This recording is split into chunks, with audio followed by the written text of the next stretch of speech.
SAIAS academy சேனலை subscribe பண்ணுங்க.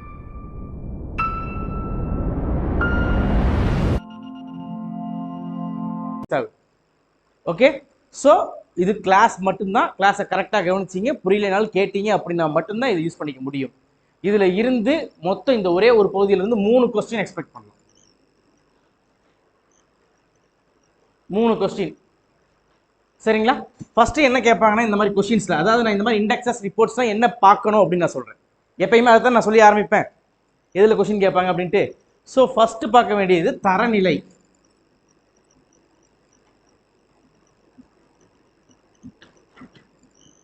தரநிலைன்னு என்னமா? ரேங்க். புரிச்சுங்களா? எல்லாமே பார்க்க வேண்டிய அவசியம் இல்லை. நான் சொல்ற ஒரு 10 இண்டெக்ஸ் சொல்லுவேன், அந்த 10 இண்டெக்ஸ்க்கு மட்டும் இந்தியாவோட ரேங்க் என்ன புரிச்சுட்டு, இந்த தரநிலையில் என்ன பார்க்கணும்? இந்தியாவோட ஸ்டாண்ட் என்னன்னு பார்க்கணும், இந்தியாவுடைய தற்போதைய ரேங்க் என்னன்னு பார்க்கணும், இதுக்கு முன்னாடி என்ன ரேங்க் இருந்துச்சுன்னு பார்க்கணும், ப்ரீவியஸ் ரேங்க். புரிச்சுங்களா? ஃபர்ஸ்ட் என்ன பார்க்கணும்? இந்தியாவுடைய கரண்ட் ரேங்க் பார்க்கணும். இது கரண்ட் அஃபேர் கொஸ்டின் தான் ஆக்சுவலா.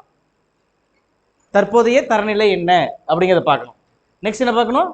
எந்த ரேங்க்ல இருந்து இந்த ரேங்க் வந்திருக்கு. சப்போஸ் 120ல இருந்து 110க்கு வந்திருக்கா, இல்ல 120ல இருந்து 130க்கு போயிருக்கா அப்படிங்கிறத கண்டிப்பா தெளிவா பார்க்கணும். சரிங்களா? ஏன்னா 2019ல கடைசி ஆண்டுல இந்தியாவினுடைய தரநிலை என்னன்னு சம்டைம் கொஸ்டின் கேட்டிருக்காங்க. ஓகேங்களா? So this is the concept. First என்ன பார்க்கணும்? இந்தியாவோட ரேங்க், இந்தியாவுடைய ப்ரீவியஸ் ரேங்க். ஓகேங்களா? நெக்ஸ்ட் இந்த ரேங்க்லயே டாப் கண்ட்ரி எதுன்னு பார்க்கணும். ஃபர்ஸ்ட் பிளேஸ்ல இருக்கவே மோஸ்ட்லி எல்லா ரிப்போர்ட்லையுமே நார்வே ஃபர்ஸ்ட்ல இருக்கும். மோஸ்ட் ஆஃப் த ரிப்போர்ட்ஸ் 90% ரிப்போர்ட்ஸ்ல நார்வே தான் டாப்ல இருக்கும். ஆனா 1-2ல மாறும்.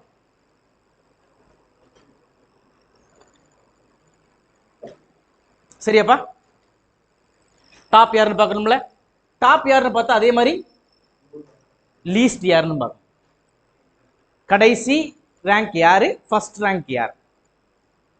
இது ப்ரீவியஸ் இயருக்கு பார்க்க வேண்டிய அவசியம் கிடையாது, கரண்ட் இயருக்கு மட்டும். கரண்ட் இயருக்கு இன்னும் ரிலீஸ் ஆகலைன்னா நம்ம படிக்கிறது ப்ரீவியஸ் இயரோட டேட்டா தான். சரிங்களா? ஸோ டாப் யாருன்னு பார்க்கணும், லீஸ்ட் யாருன்னு பார்க்கணும். புரிஞ்சுங்களா?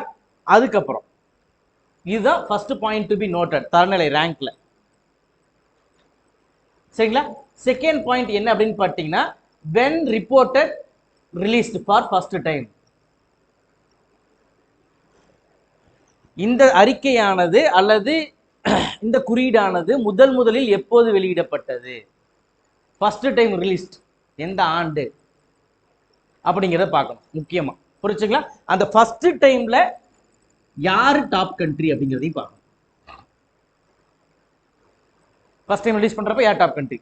ஸோ இப்போ நம்ம பார்த்தோம்னா இந்த ஹெச்டி இண்டெக்ஸ் இருக்கு பார்த்தீங்களா, முதல் கணக்கெடுத்தது 1990, 1990ல கணக்கெடுத்தாங்க. சரியா? 1991ல ரிலீஸ் பண்ணாங்க. ஆக்சுவலா எப்போ ரிலீஸ் பண்ணாங்க? 1991ல. இந்த 1991ஓட ஸ்டேட் ரிப்போர்ட்டை பொறுத்தளவுக்கு ஜப்பான் தான் ஃபர்ஸ்ட். முதலில் இந்த கணக்கெடுத்தப்ப ஜப்பான் தான் வந்து முதல் நாடா இருந்துச்சு.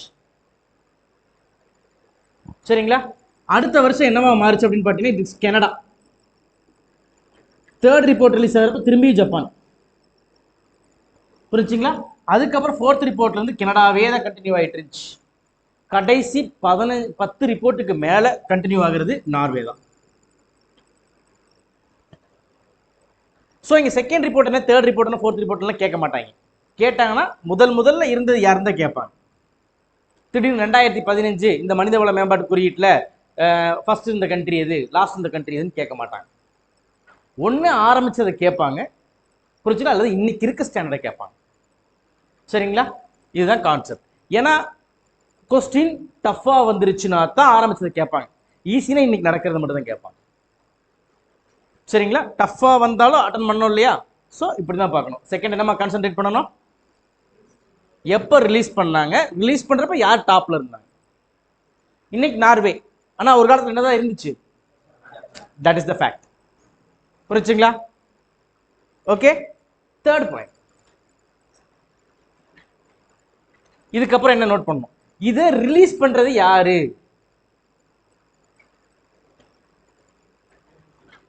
எடுத்துக்காட்டா ஹெச்டிஐ ரிலீஸ் பண்றது யுனைடெட் நேஷன் டெவலப்மெண்ட் ப்ரோக்ராம் ஒரு அமைப்பு, யுஎன்டிபின்னு சொல்லுவோம். இது இந்த அமைப்புக்கு பேர் என்னப்பா?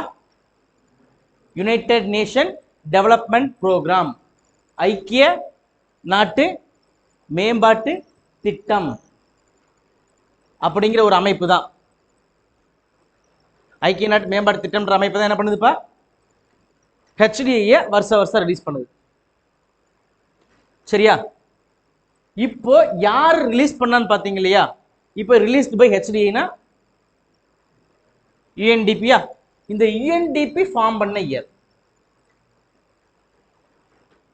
ஏன்னா இந்த ரிப்போர்ட் ரிலீஸ் பண்ண வருஷம் தான் இந்த அமைப்பு ஃபார்ம் பண்ணிருக்கணுங்கிற ரூல் கிடையாது.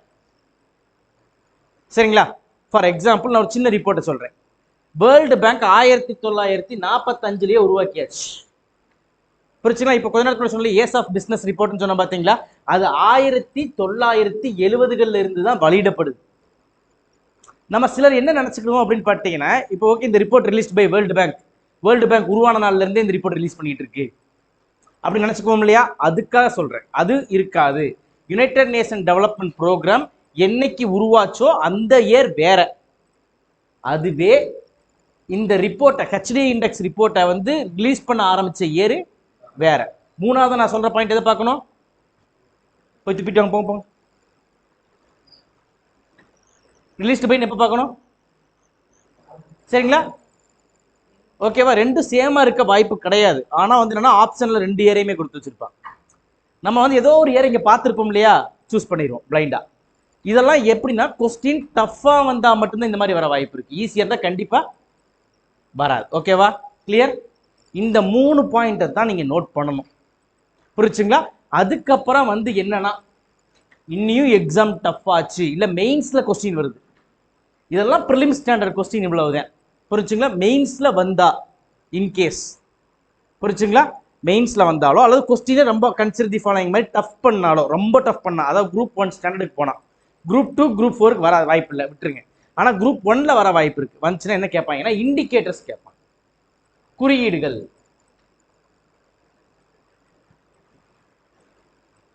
மனிதவள மேம்பாட்ட குறியீடை வந்து கணக்கெடுக்கிறதுக்கு 3 குறியீடு, உள்குறியீடு இருக்கு.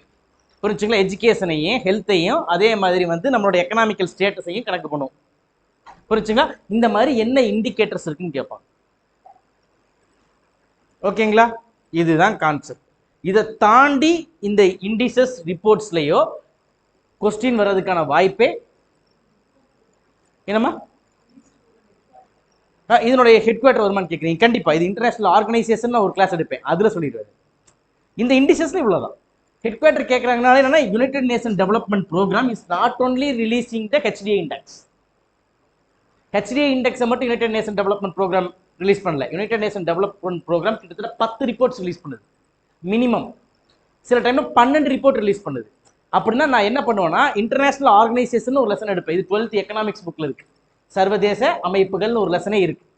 அந்த லெசன் எடுக்கிறப்பன்னா அந்த லெசன்ல 10 பாடி இருந்துச்சுன்னா நான் 20 பாடி கொடுப்பேன். ஓகேங்களா? ஸோ அந்த பாடி இருக்கு இல்லையா, அந்த பாடி என்ன பண்ணுவோம்னா ஒரு ரிப்போர்ட்டை மட்டும் ரிலீஸ் பண்றதில்ல, 10 ரிப்போர்ட் இப்போ ரிலீஸ் பண்றாங்க. ஒரு ரிப்போர்ட்ல என்ன பார்க்கணும்னு உங்களுக்கு தெரிஞ்சிருச்சு இல்லையா? அந்த பாடி சொல்றப்ப அந்த பாடி என்னென்ன ரிப்போர்ட்லாம் ரிலீஸ் பண்றாங்க அப்படின்னு நான் சொல்லிடுவேன். அது வந்து அந்த ஆர்கனைசேஷன்னா வந்து நார்மலாவே நான் உங்களுக்கு முதல்ல சொன்னதே தான். ஒரு ஆர்கனைசேஷன் பேர் வந்தாலே அதனுடைய ஹெட் குவார்டர் பார்க்கணும், எதற்காக உருவாக்கப்பட்டதுன்னு பார்க்கணும், உருவாக்கப்பட்ட ஆண்டு பார்க்கணும். புரிச்சுங்களா? ரீசெண்ட் நியூஸ், அவ்வளவுதான்.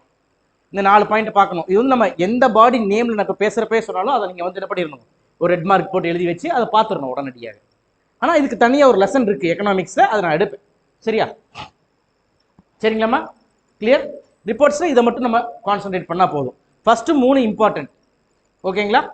4th இந்த தரநிலை எப்பயுமே இதுல தான் கொஸ்டின் கேட்பாங்கன்னா விஏஓ குரூப் 4. இது ஒரு விஏஓ குரூப் 4 ஸ்டாண்டர்ட் கொஸ்டின் தான் தரநிலைங்கிறது. மோஸ்ட்லி அதுதான் கேட்பாங்க.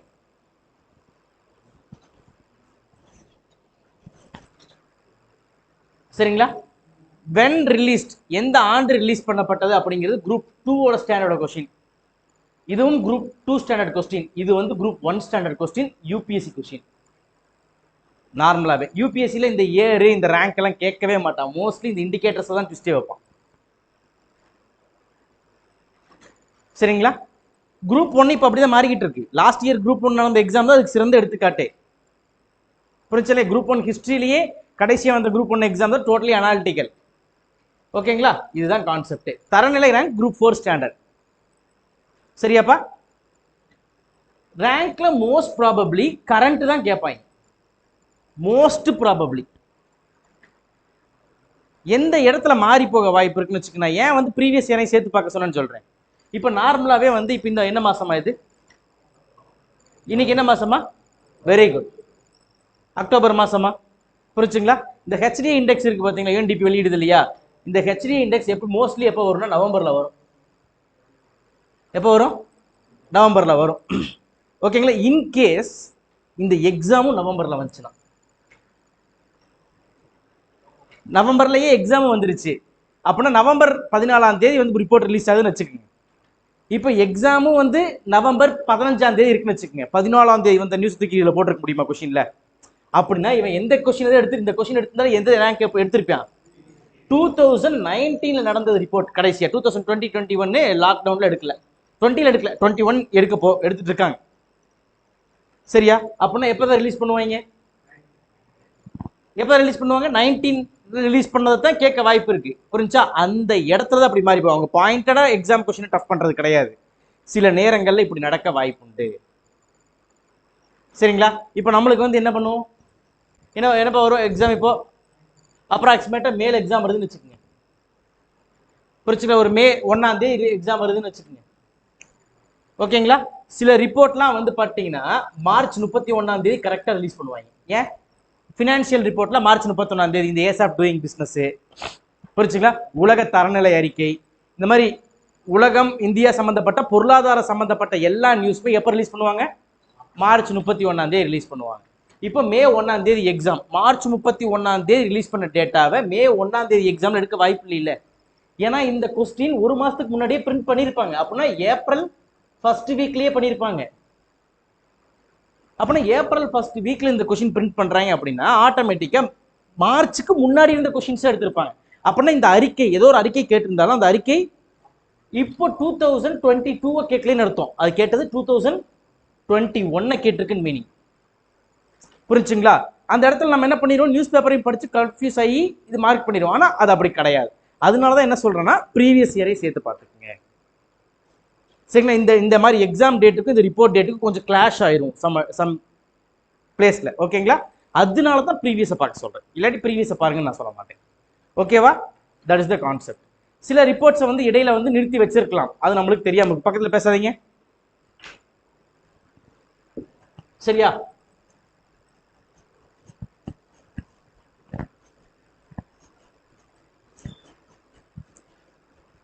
புரிஞ்சாப்பா? Right, okay. இந்த ஹெச்டி இண்டெக்ஸ் ரிப்போர்ட்டை வந்து புரிஞ்சுக்கணும் அப்படின்னா அதுக்கு முன்னாடியே வந்து பார்த்தீங்கன்னா இன்னொரு கான்செப்ட் தெரிஞ்சுக்கணும். லாஸ்ட் கிளாஸ்ல சார் என்கிட்ட சொன்ன விஷயமே அதுதான். நோட்ஸ் நிறைய இருந்துச்சுங்க சார், கான்செப்டா எனக்கு வந்து ஞாபகம் வச்சுக்க முடியல அப்படின்ட்டு. சரிங்களா? அதுக்கு முன்னாடி நம்ம வந்து என்னன்னா ஒரு சின்ன கான்செப்ட் ஒரு 10 நிமிஷம் பார்ப்போம். பார்த்துட்டு நம்ம ஹெச்டி இண்டெக்ஸ் அவர் என்ன நோட்ஸ் கொடுத்தா அதே தான் நானும் ரிப்பீட் கொடுக்க போறேன். ஏன்னா அது யார் கொடுத்தாலும் சேம் தான், ஸ்டோரி தான் வேற இங்க. ஓகே, நார்மலாவே growth டெவலப்மெண்ட் அப்படின்னு ரெண்டு கான்செப்ட் இருக்கு. பொருளாதாரத்தை பொறுத்தளவுக்கு growthனு ஒரு வார்த்தை இருக்கு, டெவலப்மெண்ட்ன்ற ஒரு வார்த்தை இருக்கு. growth மீன்ஸ் வளர்ச்சி. growthனா வளர்ச்சி, ரைட் இட். புரிச்சுன்னா நான் என்ன சொன்னாலும் நான் சொல்றேன் பார்த்தீங்களா, காது மட்டும் கேட்டுட்டு இருந்தா போதும். நான் போர்டை கூட நீங்க பார்க்கணுங்கிற அவசியம் இல்லை. நான் எழுதுறது எல்லாத்தையுமே சொல்லிடுவேன். எழுதிக்கிட்டே இருக்கணும்.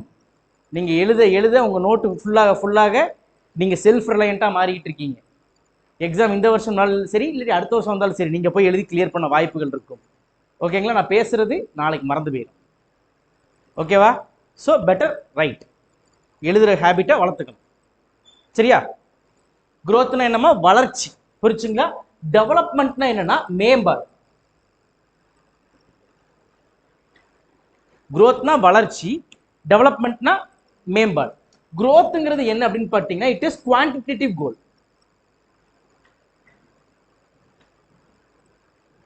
குவான்டிடேட்டிவ்னா புரிச்சுங்களா? குவான்டிட்டினா என்ன?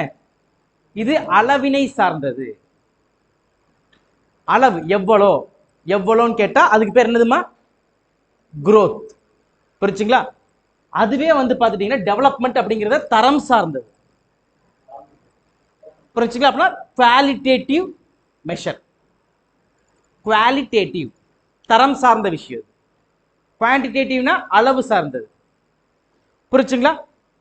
இப்ப நார்மலாவே வந்து பாத்துட்டீங்கன்னா ஜிடிபின்னு சொல்றோம் இல்லையா, இந்திய பொருளாதாரத்தினுடைய மொத்த கணக்கீடு எடுக்கிறது எப்படி எடுப்போம்? ஒவ்வொரு நாட்டுக்கும் எடுப்போம். ஜிடிபினா, ஜிடிபிங்கிறது என்னது? மொத்த மொத்த உள்நாட்டு உற்பத்தி.